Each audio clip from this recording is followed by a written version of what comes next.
Bonjour Marion, bonjour à tous. Ce bâtiment derrière moi a un rôle clé dans le rayonnement économique du Royaume-Uni. La première pierre de cette bourse de Londres a été posée par le roi Charles II. Le bâtiment a ensuite été inauguré par la reine Elisabeth Ier du nom. C'est dire les liens qui existent entre cette bourse de Londres et la couronne britannique. La proclamation royale pour Charles III a d'ailleurs été lue ici, sur ces marches.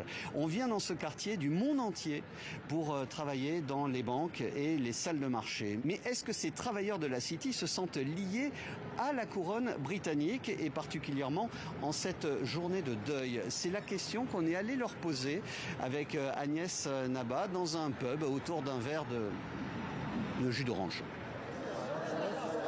Je pense que ça serait différent si c'était par exemple le roi d'Espagne, Oui. où pas tout le monde aime bien le roi, alors qu'ici c'est quand même genre tout le monde est triste, c'est un moment triste, genre dans tous les métros